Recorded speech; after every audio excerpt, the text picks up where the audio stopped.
ഷെറിൻ്റെ ഒരു പ്രത്യേകത, ഷെറിൻ്റെ ഇപ്പോൾ വീഡിയോയുടെ ഒക്കെ ഇടയിൽ കമൻറ്റുകളായ ഷെറിൻ, നമ്മളൊരു 10 തവണ ഞാൻ പോയി, ഇതൊക്കെ എനിക്ക് അറിയാമെന്ന മട്ടിലല്ല ഒരു സ്ഥലം. എല്ലാ സ്ഥലത്തും ഷെറിൻ ആദ്യമായി കാണുന്നതിൻ്റെ കൗതുകം. ഒരു സാധാരണ ഒരു കൊച്ചിക്കാരൻ തന്നെ പറയാം, ഒരു കൊച്ചിക്കാരൻ അല്ലേ, ഒരു പുറത്തേക്കുള്ള അല്ലെങ്കിൽ നമ്മൾ ഇതുവരെ കാണാത്ത നമ്മുടെ സ്വപ്നത്തിൽ പോലും ഇപ്പോൾ ഈ അന്റാർട്ടിക്കയെക്കുറിച്ച് തന്നെ ഷെറിൻ പറയുന്നത് ഏത് അന്യഗ്രഹമാണോ എന്നാണ്. അപ്പോൾ ആ ഒരു കൗതുകവും അതിശയവും ഒക്കെ ജെന്യുവിനായി ആളുകളിലേക്ക് എത്തിക്കുന്നു എന്നതാണ് ഷെറിൻ്റെ ഏറ്റവും വലിയ പ്രത്യേകത. അതാണോ ഷെറിനെ ആളുകൾക്ക് ഇത്ര ഇഷ്ടപ്പെട്ട ഒരു വ്ളോഗറാക്കി മാറ്റുന്നത് ഷെറിൻ?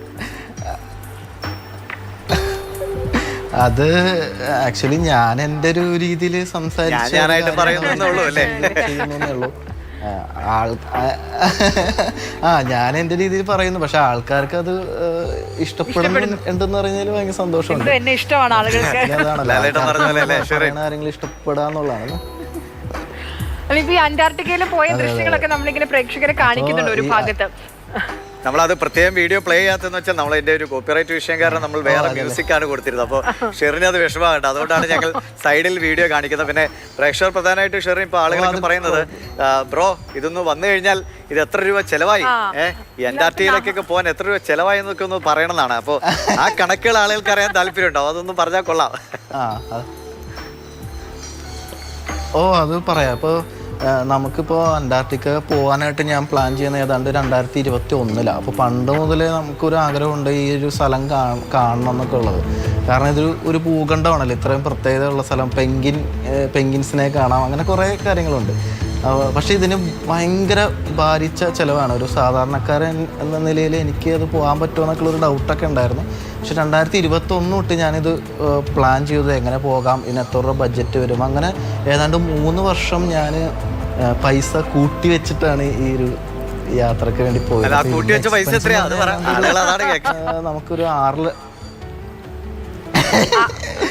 അതിലേക്കാണ് വരുന്നത്. അപ്പോൾ ഒരു 6 ലക്ഷം മുതൽ ഒരു 25 ലക്ഷം രൂപ വരെയുള്ള ചിലവ് ആക്ച്വലി വരും. പക്ഷേ എനിക്ക് ചിലവായത് ഏതാണ്ട് ഒരു 10 ലക്ഷം രൂപയുടെ ചിലവ് ഈ ഒരു യാത്രയ്ക്ക് വന്നിട്ടുണ്ട്. അത്രയും എക്സ്പെൻസീവ് ആണ്. പലരും ചോദിക്കും ഇത് എന്തിനാണ് ഇത്രയും പൈസ മുടക്കി പോകുന്നത്, ഈ പൈസക്ക് വേറെ എന്തൊക്കെ കാര്യങ്ങൾ ചെയ്യാം.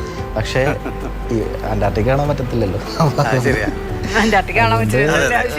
പൈസ നോക്കിയില്ല, അത് എൻ്റെ ഒരു ആഗ്രഹം.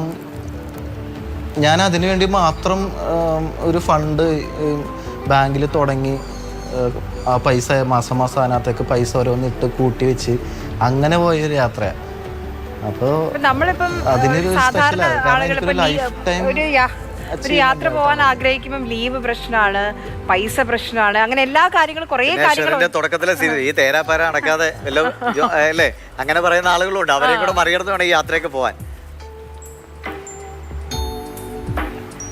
അതെ ആക്ച്വലി അത് പൈസ പ്രശ്നം തന്നെയാണ്. പലരും പറയും യാത്ര ചെയ്യാൻ പൈസ വേണ്ടെന്നൊക്കെ പറയുമെങ്കിലും പൈസ ഒരു പ്രശ്നം തന്നെയാണ്. നമുക്കൊരു നേരം ഭക്ഷണം കഴിക്കാൻ കാശ് വേണമല്ലോ.